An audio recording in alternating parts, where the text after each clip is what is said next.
Hi friends, welcome మన ఉమ్మడి వంటలు ఛానల్కి. ఈరోజు నేను చూపించబోయే రెసిపీ జొన్నలతో కిచిడి. జొన్నలను రాత్రైనా నానబెట్టుకోవచ్చు, లేదు అంటే పొద్దున లేస్తానే నానబెట్టుకొని ఒక 5-6 గంటలు నాననిచ్చుకోవాలి. జొన్నలను రాత్రి నానబెట్టాను నేను. ఈ నీళ్ళని రాత్రి నానబెట్టినవి వంపేసి ఇప్పుడు మళ్ళీ ఒక మారు కడగాలి. మళ్ళీ ఒక మారు నీళ్లు పోసుకొని కడిగేసి మనం బొరక గిన్నె ఉంటుంది కదా, ఇందులో నీళ్ళన్నీ ఒరిగేంత వరకు ఉన్నించుకోవాలి. నేను ఇద్దరికి సరిపడా చేస్తున్నానండి. 1 గ్లాస్ జొన్నలు అయితే 3 గ్లాసులు వాటర్ పడుతుంది ఎసురు. అన్ని నీళ్లు వడిసిన తర్వాత ఈ జొన్నలు తీసి మనము మిక్సీకి వేసుకోవాలి. సన్న రవ్వలాగా పట్టుకోవాలి. ఇలాగా రవ్వలాగా పట్టుకున్న దానిని మనము గిన్నెలోకి ట్రాన్స్ఫర్ చేసుకుంటున్నాను. ఈ రవ్వలోనే సన్నగా తరిగిన క్యారెట్ ముక్కలు, ఇవి మన ఇష్టం అండి. ఎక్కువైనా వేసుకోవచ్చు, తక్కువైనా వేసుకోవచ్చు. ఇన్ని క్వాంటిటీ అనేది ఏమి ఉండదు. పచ్చిమిర్చి ముక్కలు, టమాటా ముక్కలు, క్యాప్సికమ్ ముక్కలు, ఆనియన్స్, సన్నగా తరిగిన అల్లం ముక్కలు, ఇంకా మీ దగ్గర బీన్స్ కానీ అలా ఏమైనా ఉంటే కూడా అవి కూడా వేసుకోవచ్చు. నేను 1 గ్లాసు అవి తీసుకున్నాను జొన్నలు కాబట్టి 3 గ్లాసులు వాటర్ వేసుకోవాలి.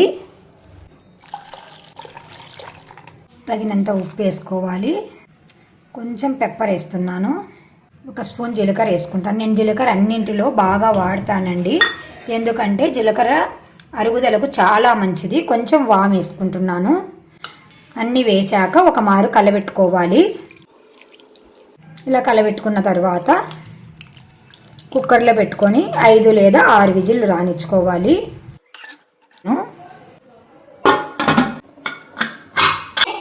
స్టవ్ వెలిగించుకొని బాండి పెట్టుకొని ఒక పెద్ద గంటె ఆయిల్ వేసుకున్నాను. అలాగే ఒక 2 స్పూన్లు నెయ్యి వేసుకుంటున్నాను. నెయ్యి వేస్తే టేస్ట్ చాలా బాగుంటుంది. ఇది వేడెక్కాక ఆవాలు, మినపగుండ్లు, జీలకర్ర, శనగబ్యాళ్ళు, నా దగ్గర కరివేపాకు కొత్తిమీర లేదు, వేయలేదు. అవి 2 వేసుకుంటే చాలా బాగుంటుంది టేస్ట్. నెయ్యి వేసినందుకు నురుగు వస్తుందండి. ఈ బాగా చిటపటలాడాక స్టవ్ ఆఫ్ చేసుకోవాలి. మంచి స్మెల్ వస్తుంది నెయ్యి వేసుకున్నామంటే. స్టవ్ ఆపేస్తున్నాను. 6 విజిల్లు 7 విజిల్లు వచ్చాక కుక్కర్లో నుంచి తీసేసి ఇలా ఒక్కసారి అంతా కలబెట్టుకుంటే బాగా కలుస్తుంది. ఇప్పుడు కాసేపు వేడి పెట్టుకోవాలి. కొంచెం పసుపు వేసుకుంటున్నాను.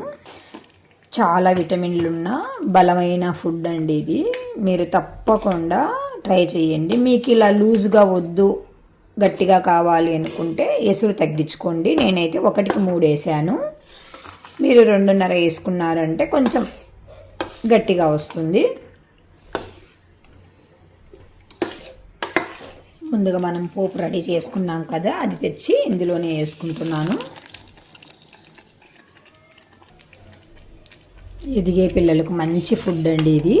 మీ దగ్గర వంకాయ, ఆలు, ఇంకా ఏమైనా బీన్స్ అలాంటివి ఉన్నా కూడా వేసుకోవచ్చు. చాలా టేస్టీగా ఉంటుంది. ఇంకా 2 మినిట్స్ ఆగి స్టవ్ ఆపేయడమే అండి. కొత్తిమీర, కరివేపాకు తప్పకుండా వేసుకోండి, చాలా బాగుంటుంది. నా దగ్గర లేదని వేయలేదు. ఇంకా స్టవ్ ఆపేసుకోవడమే ఫ్రెండ్స్. జొన్న కిచిడి లేదా జొన్న వెజిటబుల్ బిస్మిల్లాబాద్ అలాగైనా అనొచ్చు, ఇలాగైనా అనొచ్చు, మన ఇష్టము. జొన్న కిచిడి అంటే చాలా బాగుంటుంది. ఇది అన్ని వెజిటబుల్స్ మన దగ్గర ఉన్న ఏ వెజిటబుల్స్ అయినా కట్ చేసుకొని వేసుకోవచ్చు. ఓకేనా ఫ్రెండ్స్? Bye bye friends.